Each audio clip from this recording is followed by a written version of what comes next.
Okay, it's going. Okay, good. Yes. So, Pedro, we've been talking for a while, Yeah. and we decided to turn the video recorder on, um, and so we can continue with our discussion about beginning to watch the mind. And that watching part, which is actually in Western meditation is called mindfulness, is actually part of the Eightfold Noble Path, which has to do with both the waking up to be in reality, to be in the present moment, and then to investigate. That it's actually quite possible for people to be mindful in a kind of a wrong way because they're just mindfully aware that they're stuck in the past or they're feeling really bad. Okay. But in fact, if you stump your toe and it hurts, you're really, really mindful of it hurting.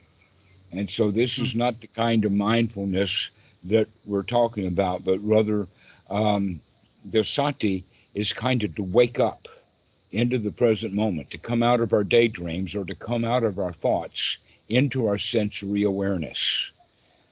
Okay. That this is, in fact, why the breath is so valuable, is because basically when you're sitting doing nothing but the mind has wandered away, then coming back to the breath is really easy because that's the only thing you're really doing anyway. But Mm. now what we do is when we come back to the breath, we're actually going to seize or take control of the breathing to start breathing in a slightly different way. Either immediately before that or immediately after we seize the breath, we're also going to kind of seize the mind or investigate the mind or turn it from whatever daydream we were having and to wake up to the present moment of that I was daydreaming. Now, what was that daydream? Or a better thing to say is never mind a daydream. Let's just come back into the present moment. Mm. Okay. And then the next thoughts that we can have would be wholesome. Now, sometimes when we wake up, it's quite obvious then we wake up what we were thinking, like having an argument. We're thinking about having the argument that we had with Judy 2 weeks ago or just 2 hours ago. Okay.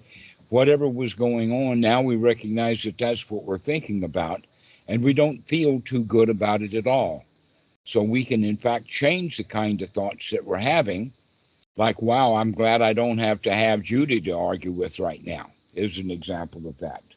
So we can brighten up the thoughts, or we can change them, change the subject completely into a different kind of happy thought, which would be the kind of happy thought of right here, right now, in this present moment, including no Judy.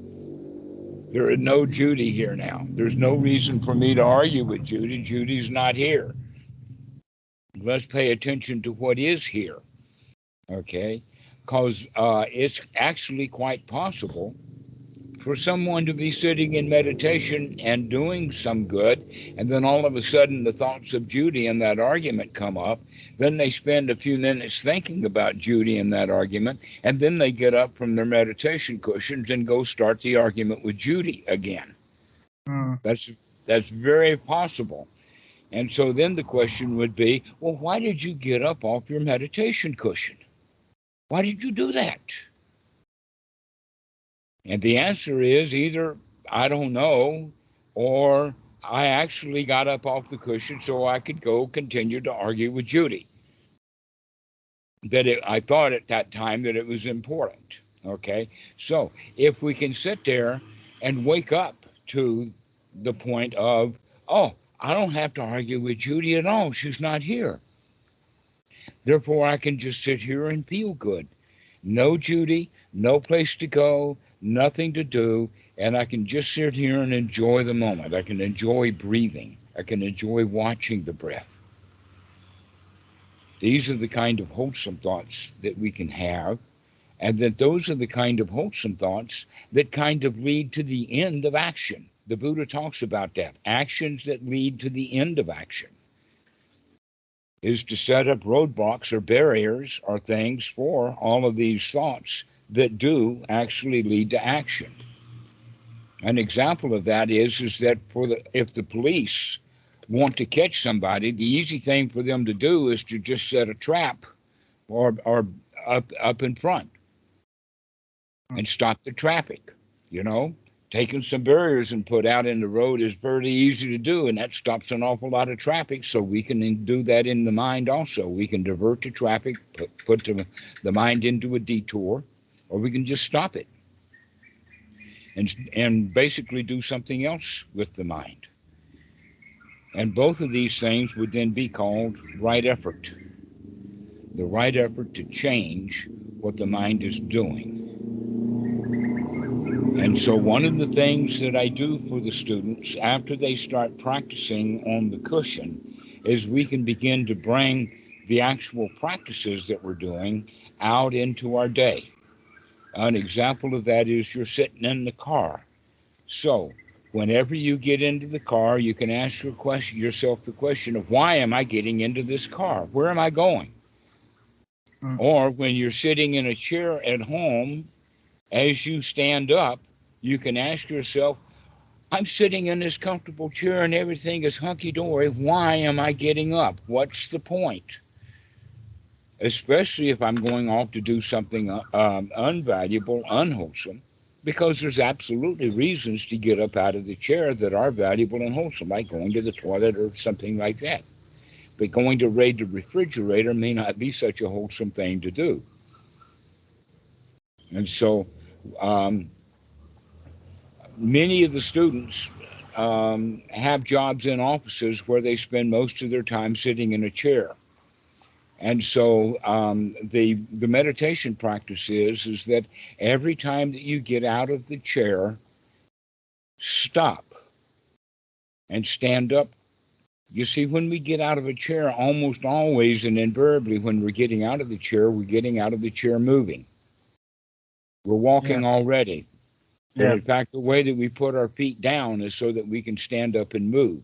So now we're going to start coming out of the chair into just the standing posture.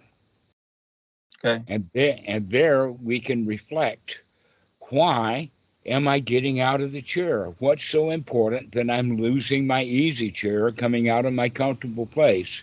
What's the point? Is it in fact no longer comfortable? Because that's a really good reason to get out of the chair, is because your butt hurts mm, or some chakra or something. So um, then we start to move. Now, here's something that will happen with students when they start to practice this, that in the first week or so, they will remember late. They'll get out of the chair and take 5, 10, or 20 steps. And then they'll remember, oh, I was going to stand up.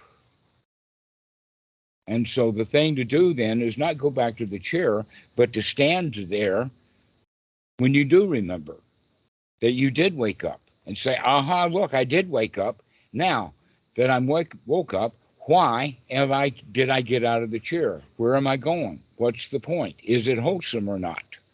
And this is a good way to start training the mind in the real world, because you're going to be getting up out of a chair 20, 30 times a day, 10 times a day.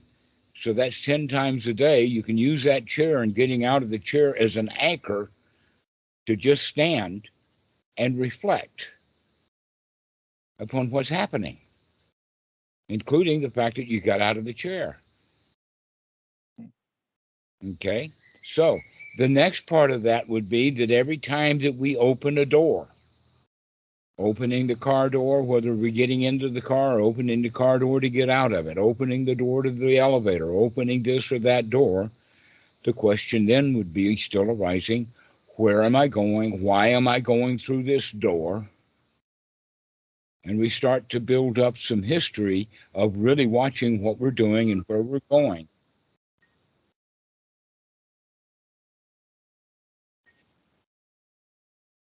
yeah, Wow, an old friend calling.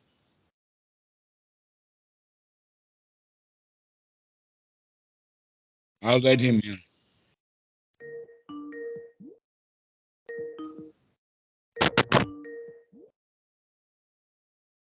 Nour. Been a long time. Good to see you. Your head is cut off at your chin. Can you change your video? Okay, now you're cutting off at the eyes.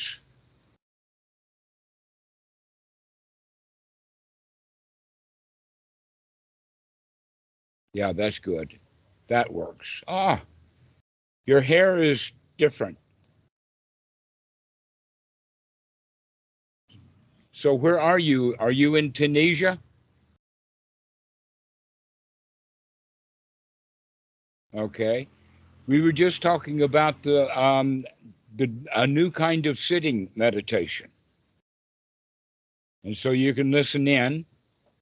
Um, Talking to Pedro here, and for consistency's sake on the video, we'll go ahead and continue with that.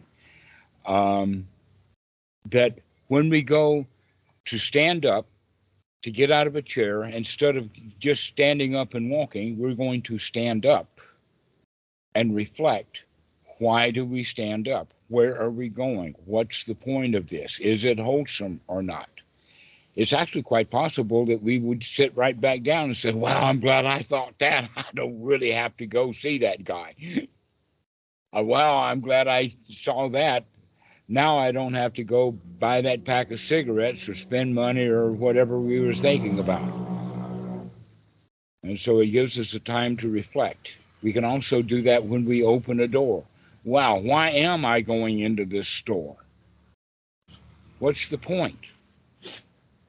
That we begin to recognize that sometimes we're going in with a shopping list, and sometimes we're going in just to have the pleasure of looking at the baubles that they have to sell, looking for something nice.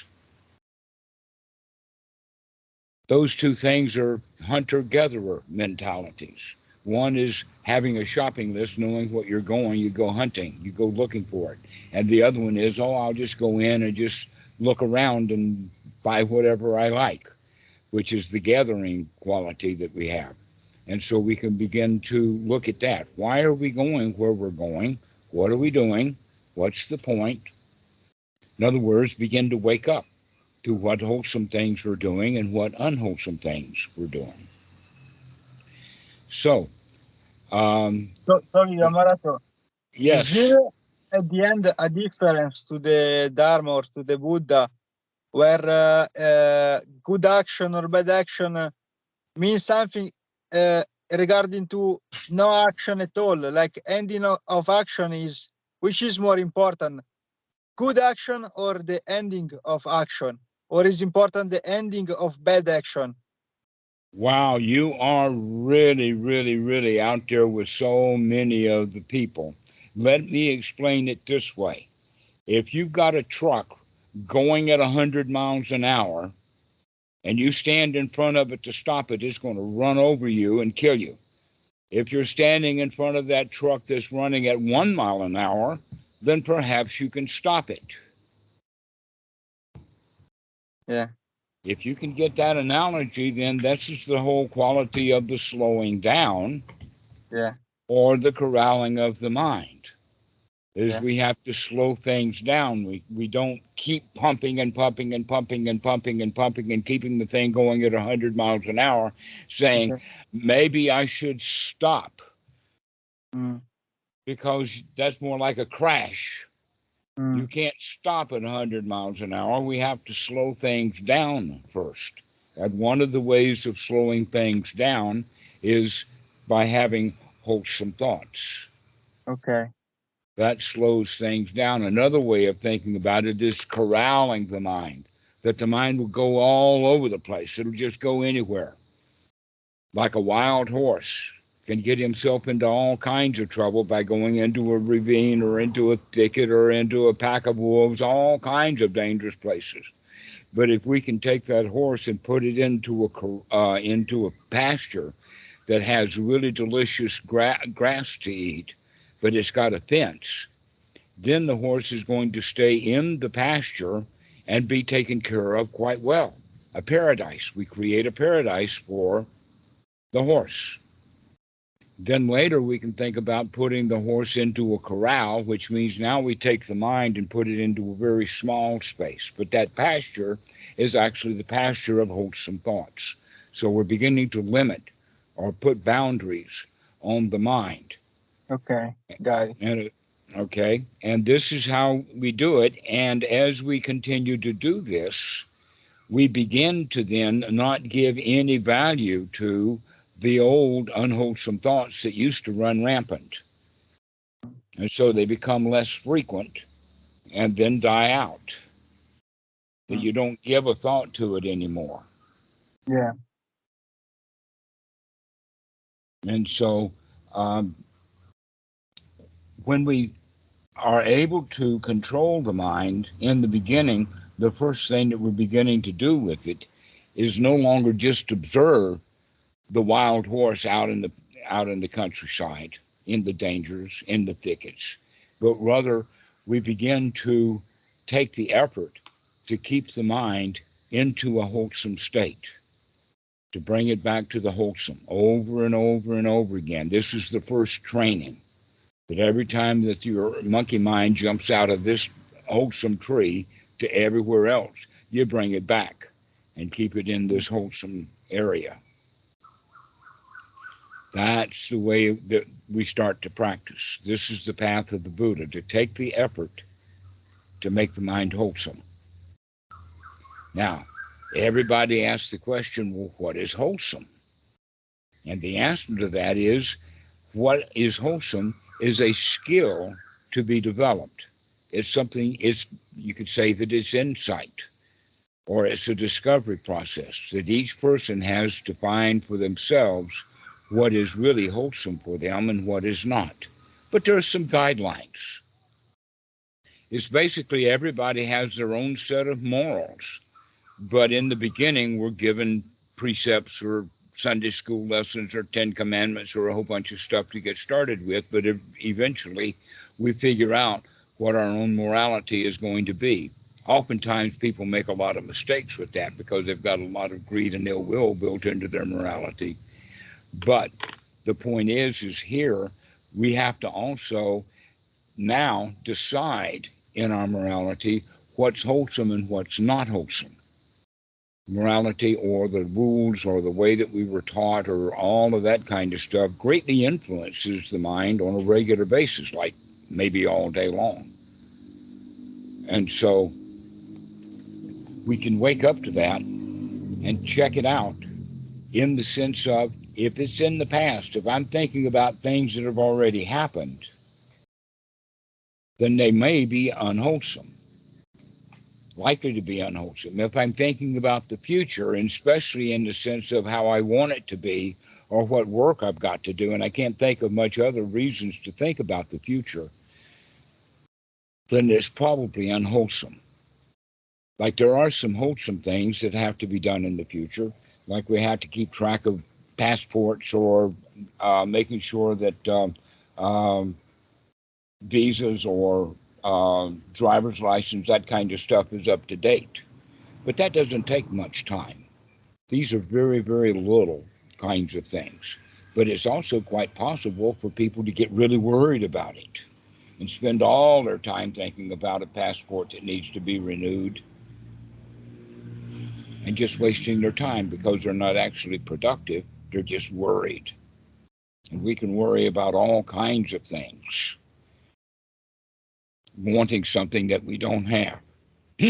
So this waking up then, this sati, is to wake up to recognize that right now I'm wanting something I don't have. I want that visa updated, or I want that girl, or I want that car. I want. And that's often what happens when we use this standing up meditation that I just mentioned, is to recognize that the reason we stand up is often because we want something. And so we begin to look at what we want, because what we want then will determine basically whether it's wholesome or not. Because often wanting things that we don't have is a whole lot of work to go get it. That's dukkha. We're dissatisfied.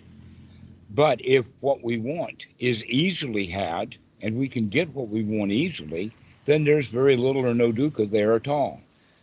So in that regard, we can begin to want only want things that are easily available. And so what wisdom then would be is now that you know what it is that you want that's easily available, make that stuff easily available in advance. That's wisdom. So that you can see how things are going. You can project off into the future in a wholesome way. And you can see what's going and see what things to avoid. And so the practice then starts with making the thoughts wholesome. So the question then would be thinking about things that are unwholesome should be known so that we can change them into the wholesome. Here's a way of looking at it. There are some things that we know for sure, without a doubt, are downright unwholesome. Thoughts of revenge, thoughts of harm, thoughts of doing some damage to someone, thoughts of doing damage to ourselves. Ill will is almost always unwholesome. And then we can say some things are absolutely downright wholesome, no matter how we say it. Like right now is okay. Everything is fine. No place to go, nothing to do. Everything is okay. This is good. Those are words that would be wholesome. That leaves a huge amount in the middle someplace. It's undefined. We don't know quite whether it's wholesome or not. And that's where we need to do the investigation, to keep investigating those things so that we can decide whether this is wholesome or not. So another way of looking at it is that we can look at each of those thoughts in the sense of, can they be improved? I mean, it may or may not be wholesome, but at whatever level it is, that can be improved up to the point of, imagine having a thought that's so pure and so valuable and so wholesome that you could not improve it. In that case, you can congratulate yourself for having such a wildly positive thought, and that does improve it. So always we can congratulate ourselves for the wholesome thoughts that we're having, and we don't have to condemn ourselves for the negative thoughts. We just need to make a change. And so this is the way that we're talking about with the Eightfold and Noble Path of sati, to wake up, to be in the here now, to look at what we're doing. And this is an easy task when we're doing it like getting out of a chair, is to, why am I getting up? Wakey, wakey, look at what we're doing.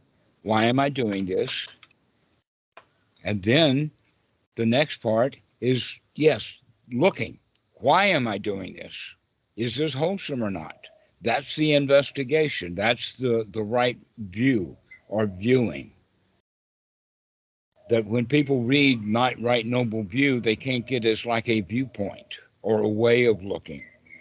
But in fact, what we really mean is that it's not a noun, it's a verb. It's the actual act of looking at what we're doing, watching, asking those kind of questions like, why did I get up? Is this thought wholesome? Those are the kind of investigations to be done.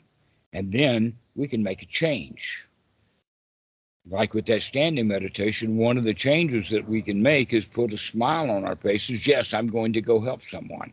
Or we can make the change of sitting back down. Well, I really don't have to go anywhere after all. And so we start making these changes to make things more wholesome.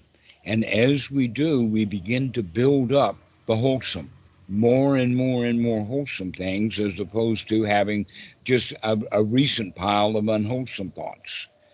And when we begin to do that, we begin to feel good about ourselves, especially if the wholesome thoughts that we're having about, oh, everything is okay, everything is safe, everything is fine, no worries, then we can begin to come out of our fears. That it's really okay, whatever happens is all right, everything is okay, nothing is amiss, and then we can begin to feel safe and secure. Also, when we were in that chair, more than likely we were comfortable. So why am I getting out of the chair and putting the body in a state of having to stand up? Because that may be a bit uncomfortable. That it's actually easier just to sit back down and take it easy. So when we do this over and over and over again, bringing the mind into the wholesome, bringing the mind back to this present moment, then we begin to get the attitude that I can do this. I actually can talk myself into feeling good. I can become satisfied. And this becomes now the fourth item on the Eightfold Noble Path, which is Samma-Sankappa, and it has to do with right attitude. The right attitude of a winner, the right attitude of can do. That in the time of the Buddha, they didn't do it this way. This is actually the way that the Buddha designed it, in the sense of that we've got to come to a state of satisfaction. We've got to come to a state of feeling safe and secure and comfortable. That this is what his whole teaching is about, is dukkha, dukkha nirodha. Find out where your dissatisfactions are. When you stood up, you were probably dissatisfied. What were you dissatisfied about? So that we can keep always coming back to the state of being satisfied. Be satisfied over and over again. And when we can control the mind so that it can control it into a state of satisfaction, that's a win. We begin to feel really powerful. We can do it. We can control our mind. And when we come to the point that no matter what happens, I can, in fact, remove these hindrances and come back into a pleasant state, then that's when that Samma-Sankappa is fulfilled, and we actually do take on, I can do this, the champion. You can become a winner. Can do. No matter what happens, I can do this. So that can-do attitude, that winner's attitude, is actually what the Buddha talks about is the first step of the Noble Path. Until then, everybody's ordinary. He says that this is the first noble step, is the knowledge and the confidence that we can change the mind. No matter what happens, we can change it. And that knowledge is the first knowledge that is noble. It is supramundane. It is not a factor of the path. And most importantly, it's not held by ordinary people. Then, in fact, you don't have that feeling now, but you can gain that. You can have that confidence that you can, in fact, handle anything. And that will put you on the actual road to the noble path of the Buddha. Most people are victims. Everybody starts out as a victim. Every child starts off in magical thinking. The noble change is when we change the attitude of I need help into, gosh, I've got this wired. I can do this all by myself. I don't need any help at all.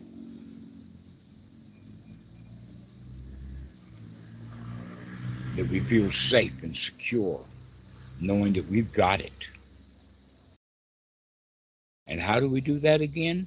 Well, we start with starting to watch these thoughts. Start pegging them. Is this wholesome? Well, yes, Jason, there is a second step, but having greed for the second step is not going to get you to the second step. Satisfaction with the step that you're on is what it's really all about. That will deepen, but we have to go to this step first. And if you say, okay, I'm at the first step, what's the second step? That's a pure indication you're not at the first step. You're just wanting numbers. What's the fourth step? What's the ninth step? And in fact, I remember one time when I was in college, I was reading a math book. I bought a book to take the course, and while I was waiting for the course to take, I was reading the book. And by the third chapter, I was lost, confused, full of doubt, didn't know what I was doing. You know why? because I wasn't doing the examples at the end of the chapter. If I had done the examples at the end of the chapter, in fact, if I'd put some skin in the game, if I'd actually done the work, then I would be ready for chapter 3. But if I was doing the examples at the end of chapter 1 while I had chapter 3 on the mind, I probably wouldn't have been able to do those examples well. So this is the problem with the Western mentality, is that we're always greedy for what comes next, living off into the future. And so when you catch yourself wanting, what's the second step? Where do we go from here? What's next? That's indication that you're not even at the first step yet. The first step is to become comfortable at the first step, become happy at the first step, satisfied. This is good enough. That in fact, the Buddha does say that this first step, this first jhana, is the path to enlightenment. And the knowledge that I can become satisfied and get the mind out of the hindrances and put into a happy state anytime I want to is the first step of Sotapanna. That's because we've actually been able to develop the first jhana, at least enough that we're going someplace. But if I start thinking, oh, what's next after this, then that's just another, let us say, form of falling on my face. Because I don't have that satisfaction anymore. I have doubts that I don't have it. It's not good enough. I want the second thing and the third thing and the fourth thing. This is normal human greed. And this is what we're trying to come out of in the first place, actually. This is the first thing we do, is we come out of the greed for what comes next and become satisfied with what is right here, right now. That this is good enough. And so that's a good question to ask, so that it can be pointed out that there is no second. First base is all this game needs.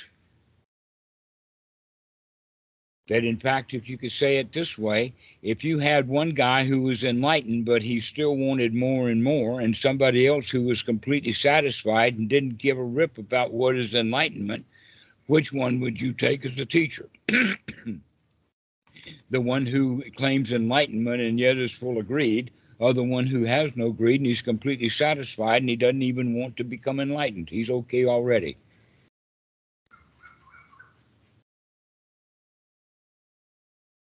That in fact, it's these labels that have been added to Buddhism. See, their features or attributes when they're actually in the teaching of the Buddha, but Western Buddhism has turned these into goals, into attainments, into aspirations, rather than saying that it's much more like stepping on the train and enjoying the ride, and let the train take you to the various cities. And what is that train? The train of right here, right now, being satisfied. In this present moment, being satisfied. This is good enough. Quite pleasant, in fact. Having a ball here, thank you very much.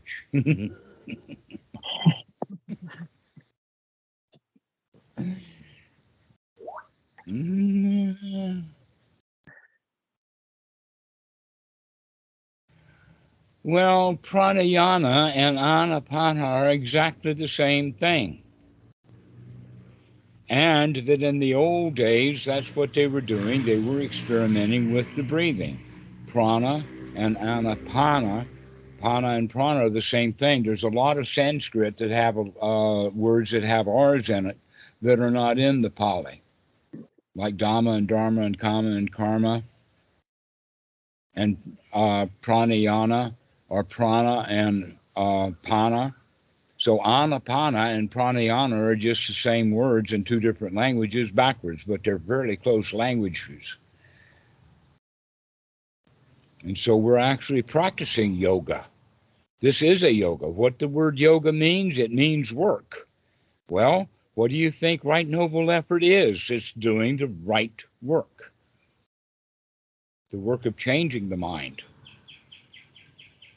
So you could think of this as Sita yoga to get the mind straightened out. So we use the breathing. Learn to control the breathing, because controlling the breath is controlling the mind. You can't control the breath without the mind doing it. The mind's got to control the breath. The mind is the one, it's decisional. We can slow the breath down intentionally. And we can remember to slow the breath down intentionally. So we have sati. That's why the Buddha talks about it in the Anapanasati Sutta.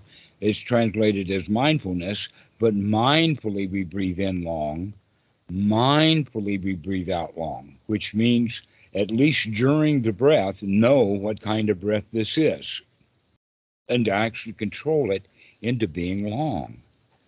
There's also a short breathing, but we don't need to do that here, because the long breath is really all we need. There is a short breath, but that's really to wake us up and to focus the mind. But the long breath is what we want to do most of the time.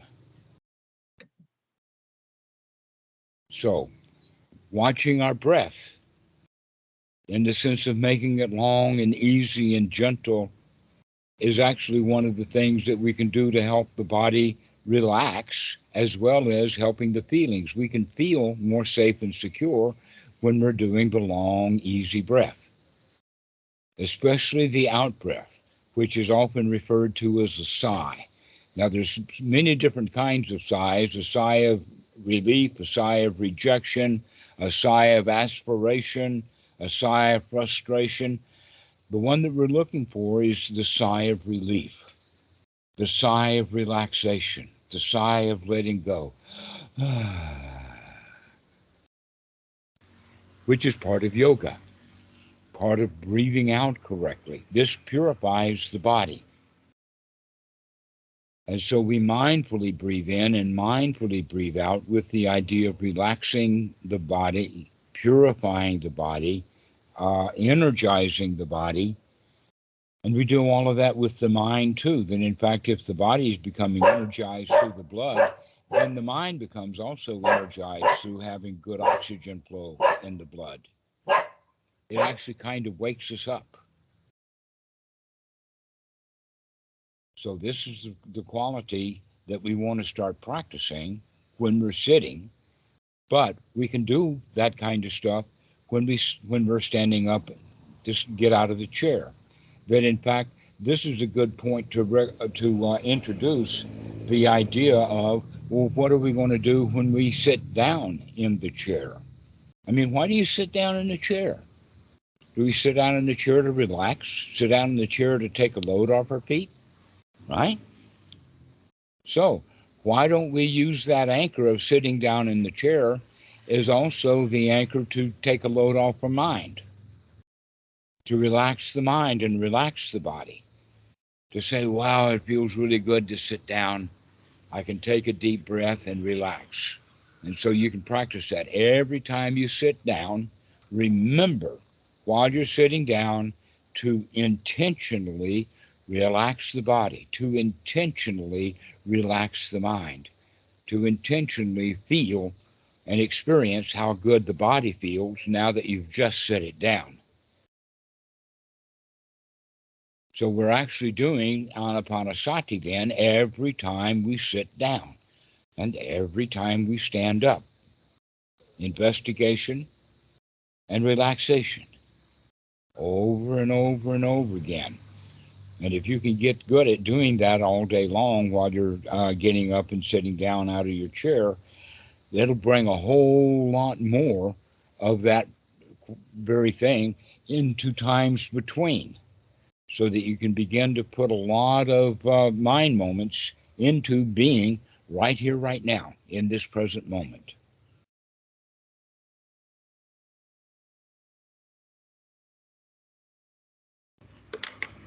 So this is what I would recommend to get a handle on all of that stuff with actions. This standing up and sitting down then will help you with, Pedro, with all kinds of actions. Why am I doing this? What's going on here? Okay. Okay.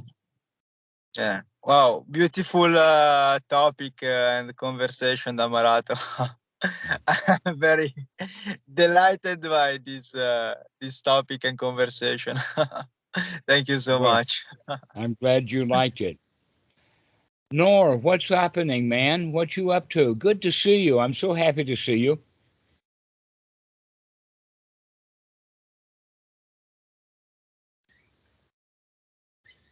I don't think your microphone is working. It doesn't say muted, but I can't hear you. No mic. Okay.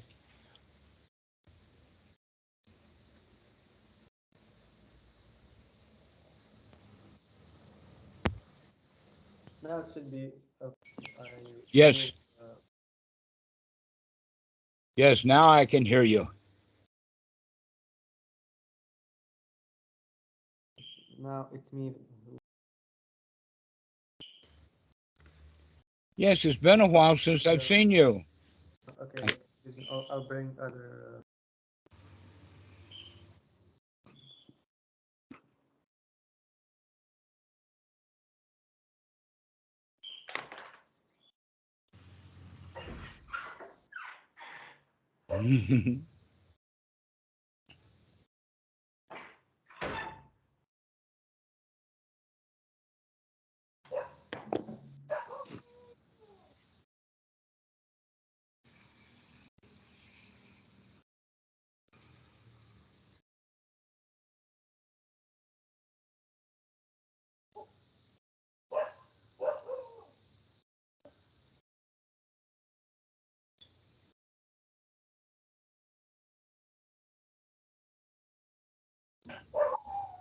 Okay. I hear you now.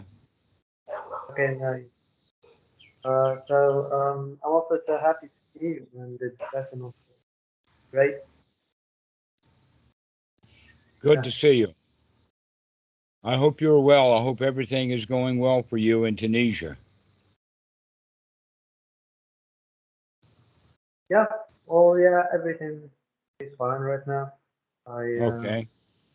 Well, we can and follow up on a conversation that you and I had several years ago. During the midst of COVID, I was telling you that Thailand is not a good time to come, but right now is. Everything has been changed because the COVID restrictions, flights are available, easy come, easy go. So if you are reconsidering yeah, coming, yeah. then Exactly. That right now's the time. I heard that there are some terrorist actions that that happened in southern Thailand, like bombing Muslims Well, in this. I don't know all of the news, but I do know that several laws have been changed to make both the visas easier and other laws that make Thailand even more appealing than before. And so right now, we're so swamped on this island that only expensive places are for rent. That everything else has been taken up. We're full. That's amazing. 2 years ago, places were going out of business left, right, and center because of no tourism, and right now they're booked up solid. So that's the big change. Everything is open now. And just today, 3 students came out of the retreat with Dhamma over at Deepapawan. Just today, Laurent and Daniel and David, all 3 were in the same retreat together now. I think that's quite amazing. So, and, yeah. Well, and it's, I'll check it out. I wanted to go to retreat with Ajahn Tanisar. Uh, he's in the United States and he's doing no retreats in the United States. I think because of COVID. But he's going to France and he's going to a retreat. But then I well, could not go because I could not find an appointment. And yeah, whenever I want to do a retreat or something happens all the time. So Okay. Well, now you can reconsider here that, in fact, as I remember when I was with Ajahn Tanesaro way back when, 20 years more than that, um, he was not doing retreats. And I yeah, he know that didn't they've do. got more monks now, and I don't think that what's set up to do retreats. They do have Westerners come and stay, but I think Ajahn Tanesaro are very much like myself, that we need a different kind of retreat. The way that they're set up in the West is not necessarily that useful. So anyway, uh, Thailand, it's good to come to get into it through the retreats, but then there are a lot of different Wats and a lot of different places to stay. There's really a lot of stuff to do here, Buddha Sasana wise. With Watsu and Mok, I mean, I've got students now living in the big temples in Bangkok. I've got students in Roy Et, monks, and so if you want to go visit those Wats, I've got friends for you to meet you at the door. Okay. So, I think that's gonna be it. Yeah. I'll check Thailand definitely. Since there are the restrictions of COVID, basically that's why I could not come back then. And now I know. so, So maybe if you've been wise, you've been saving all of your lira or whatever currency they have in that country, and you're ready to come. yeah, And I'm really happy to see you again. I've been waiting to talk to you to tell you that things have gotten open now because I know how much you were thinking about coming before. yeah, yeah. I definitely want to like to visit real temple and uh, visit the real thing. So Okay. Well, call me yeah. for the details and we'll figure it out, all right? Okay, Dhammarato. Okay, Yeah, I'm okay. really glad to see you again. Guys, this has been a nice talk. Pedro, do you have anything to say as we finish up? No, okay, just I renew my excitement for this course and this group. Thank you also for the new friends that join, so that we can meet and maybe have a conversation on the chat. And so, Yes, thank you again, Dhammarato. I very much encourage you to come on to the chats on UK Sangha or on the US Sangha and chat with each Okay, other. Have videos, do as you please, but make friends. We all need more friends. okay. I feel wealthy with friends, and it's still good to have more new ones. All right, All Jason, right. see you later too. Do you have any final things to say?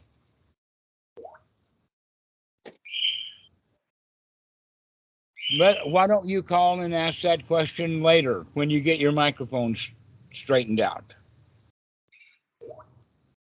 Good. Excellent. Okay, guys, thank you for this call. I really enjoyed it. Eh, Good to Yeah. have some brand new students and some really, really old ones this time. Good one. Okay, guys. okay. Bye bye. Bye. But